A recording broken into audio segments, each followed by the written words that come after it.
Hey, community. All right, so later I need help learning to fit and search and do the resumes and all that for these career jobs that I'm trying to get in the health education field. And maybe I could start by getting some experience because I love talking to myself. And I love talking to y'all on here. So, what do y'all think? You want to do like a health series? Because, I got some personal goals. I'm going to work on my back handspring. I suddenly, like, when you go to the bathroom and then you just add all this energy, like at night is when I have the most energy. So, I should probably do my trainings at night around 9. Is that too late? I mean, at my house, it's okay. Yeah, so I've been using Excel. Look at this. So the start date, I think it's next week. I should probably look into that. I'm not good with dates yet. And also, my goal was to apply to 3 jobs. So I have an interview on Tuesday, I think. Um, they're trying to confirm it. They're like, "Hey, does Tuesday work for you?" I was like, "At what time?" And they were like, "This time." And I was like, "Maybe." I didn't say maybe. I said, "Yeah, I would love to." So yeah, I'm trying to be a health teacher, a health educator, and also help myself holistically. And today I went to church, and it was a new church, and I just want to share. Um, I'm just gonna share what's on my mind and see what y'all think, and hopefully empower somebody and myself, and just not forget what I learned in church. So I learned in church, I learned about hope, right? So a lot of the times in the Christian faith, we have these trials and errors and these hard times, and we're like, man, but God, I'm so good.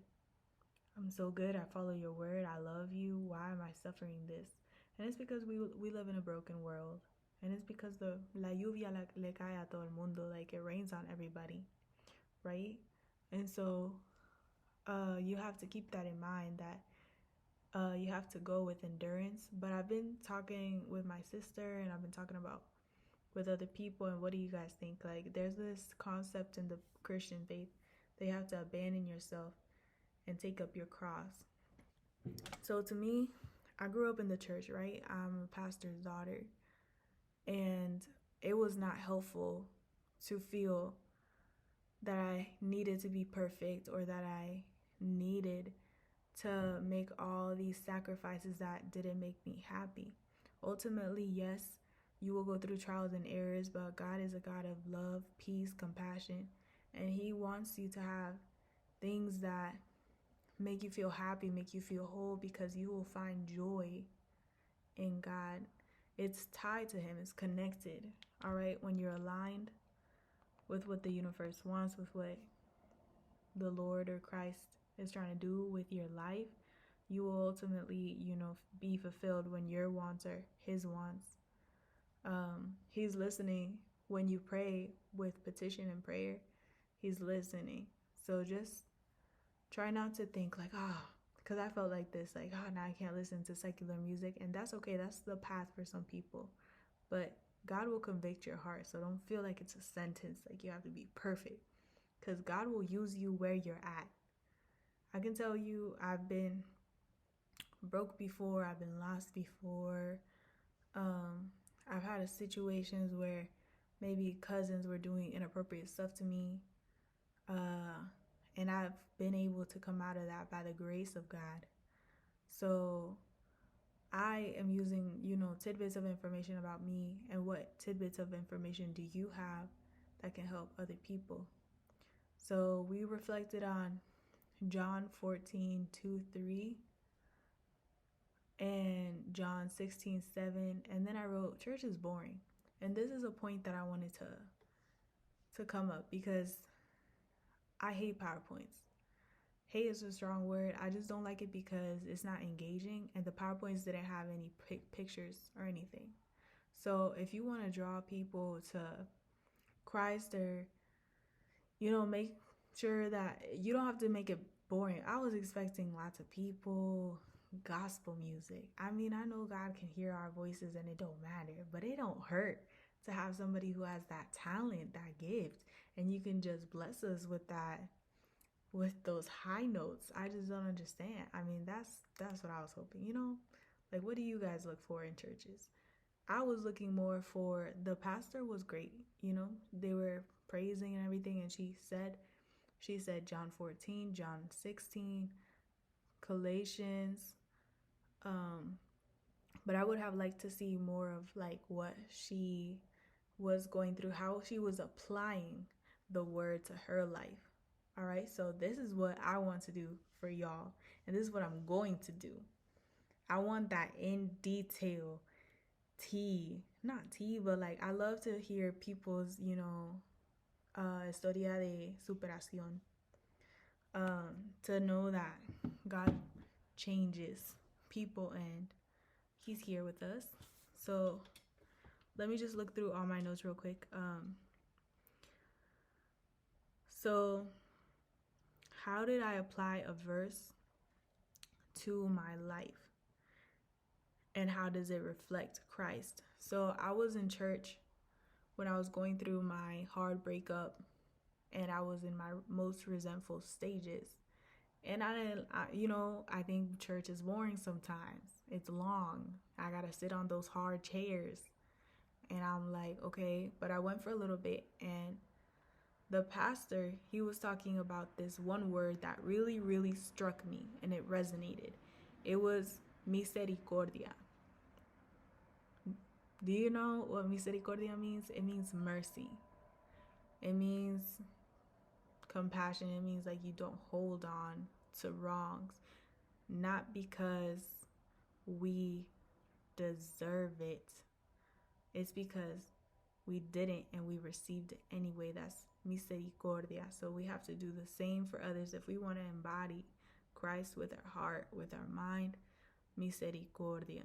Yes, this person hurt me, and when I tell you I walked home, I ran home, whatever, I was like, wow, this struck me. I had a journal with things that had hurt me about this person, and me being me, I still remember it, but like, it's not something to recount, but just for the sake of the testimony, so God can be glorified, because it's what I would have liked to hear. So the journal was talking about an entry where I threw my triathlon party, and my ex-girlfriend, unfortunately, she got, I think, no, sorry, this was not there was 2 occasions. Okay, so in my relationship, we dealt with like a lot of, well, my ex-partner, she was dealing with a lot of like feelings of jealousy. All right, because she felt like everybody wanted me, or that I was just gonna go, or that they were gonna try to steal me from her. But I was just focused on her, which was like the most painful part. I was like, reassuring and everything. I'm just here for you, and if you don't like this, then I just won't talk to this person. I just won't do this. So like in this particular situation, I wanted to hang out by the pool with my friends. I had 2 friends. One is named Pikachu. That's not her real name. And the other one's not important, but this guy who was really cool that we all worked with. So I was like, hey, y'all want to come to the pool? Y'all want to hang out? And then the one guy couldn't make it, but Pikachu came. Pikachu, she's tall. She looks like a model. She's beautiful.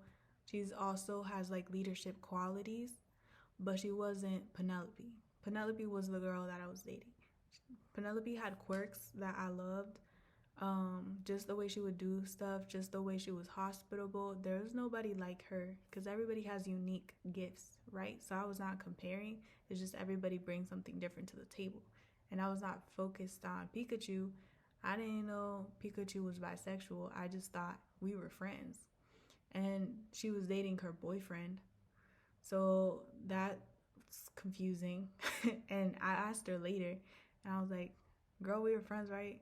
She was like, yeah, girl, don't worry. Me and my boyfriend are solid. Like, I was never into you, but I realized that Penelope got jealous. And so, because of the jealousy, I moved from my apartment. Like, I wanted to rent it out for another year and live with Pikachu, her boyfriend, and another friend. so we could split rent. In California, rent is really expensive. It's like 2,000 per apartment. So you have to do like 700 or 800 per person and live with like 3 or 4 people. So that's what happened. I don't want to make it too long, this testimony, but she just said, I'm going to take a shower. And I said, okay. And she took a really long shower at my place. So you could see the confidence, the comfortableness. And I was like, hey, is everything okay? Because it looks like something's wrong. And she talked about like that feeling. And I said that, hey, you know, like, and this is why it came to resentment towards the end, because she said she would never, like some of the sacrifices I made for her throughout, she said that she would never do that for me. And I don't want to cry, but it still kind of hurt. But that's just a lesson. Don't do for other people. Like, don't expect people to do for you what you have given to them sometimes. So, I might have to do another take of this. I want this to be positive. Look, I'm sure she is a better person today. She's not. She's Penelope because that's the fake name for the past ex-partner, and I'm sure today she's not. All right? And I still feel bad for hurting her. But look, anyways, I moved out of my apartment and she didn't plan my party like she promised, so I planned it. She left the apartment that day. She washed the dishes after the party, and she was upset the next day because these are different accounts. And she told me, like, hey, she sat on her bed. She's like, I got jealous or you were talking to Sophie and it seemed like you didn't want to talk to me, blah, blah. And the thing is, like, when we would argue or when I would think something was wrong, I wouldn't sleep. It would worry me to that point. So it was just like not a good situation to be in. And I needed to forgive myself, hey, with the gentleness, embrace it and recognize, hey, you are showing some good qualities, like you meant well. I know you didn't mean to abandon yourself. And it's okay. I don't even remember that. By the misericordia that I'm giving you, and by the misericordia, when I wrote that painful entry down, I blocked it out with like red nail polish. And just to like block it out, it wasn't like the color wasn't significant, but after reading a book like How to Forgive What You Can't Forget, they also do that on purpose, like with index cards, and put a red velvet on it just to signify, like, even if your feelings aren't completely dissolved, forgiveness, I choose to forgive because it's covered by the blood of Christ. And I kind of feel like this feeling like, oh, like maybe something I'm saying is good because I feel good about it. Like, you don't have to feel completely healed in order to choose to forgive. You can choose to make peace with it and still kind of feel like, dang, like that was a suck situation. I still kind of feel like meh about that, but we're all growing, we're all learning. So yeah, I guess that's part of one of my testimonies. But let me try to do this shorter and go to my notes so I have like some type of reference. Here, let me just start over. Hold on.